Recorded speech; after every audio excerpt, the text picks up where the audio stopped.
Let's now quickly get your fundamental view on the market. And joining us live on Street View at lunch is Taher Badshah, Senior Vice President and Co-Head Equities at Motilal Oswal Asset Management. Taher, thanks for joining us live on the show and waiting by patiently as the news on the ONGC deal broke. Firstly, your reactions to that ONGC OVL buyout. I guess much of the deal is largely in the price, except for that one clarification from the Oil India management where indicated that this $2.545 billion payout is a gross payout and not a net payout, and that's why we've seen the Videocon stock correct in trade after that clarification on ET now. But prima facie, how do you read this particular deal, and how much of an upside do you think is there for a stock like an ONGC?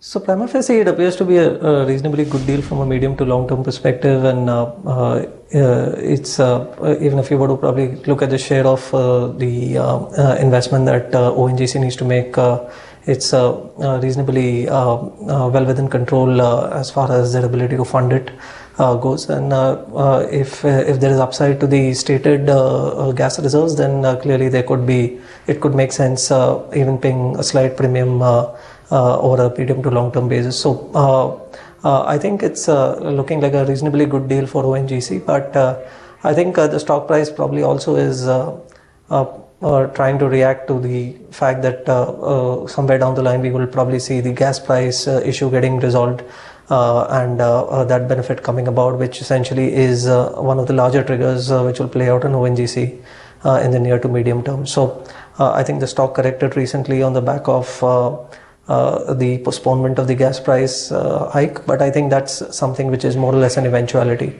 So the sooner that happens, I think that will probably hold further bode well for ONGC. Taher, what's the call on BPCL, the other beneficiary? I think so for them it is a more here and now kind of benefit, in the sense that this will probably get baked into their valuations immediately for the stake that they hold in the same block. So that's something which I think the market should capture, and which is essentially what from a medium to long term story is also the a long term perspective is a story for BPCL, that they will benefit out of unlocking the value of their investments. Taher, but what about the market? What's your sense? While we've seen a smart recovery in trade today, do you think it's more of a one-off? And do you think the weakness that we've seen in our equities is here to stay, because there are no real positive triggers from here on for our equity markets to play with? Yeah, sure. So it does seem that after the recent correction, especially led by the circumstances in which this correction came about, is going to be a bit of an uphill task now for the market once again. From here, you're right that you will probably see this bit of short covering rally or whatever you call it in the near term, which will pep up the market. But I think what we now need to once again go back to is more meaningful fundamental reforms. And that's something which the market will await, because that probably also will give more direction to the rupee, and that is what I think the market will worry about more in the very near future, as to what the direction of the rupee is likely to be, and that is also what will dictate the course of the markets.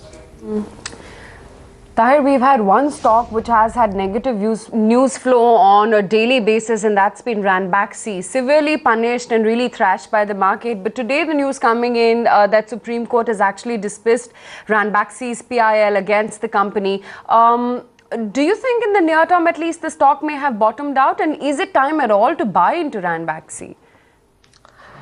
So there are quite a good number of issues which are surrounding the entity, as we all know, both from a regulatory standpoint as well as more recently even from overall pharma perspective, as far as the issue in the domestic market, especially in the light of the DPCO price revisions and the fallout of that in terms of slowdown in inventory builds at stockists and so on.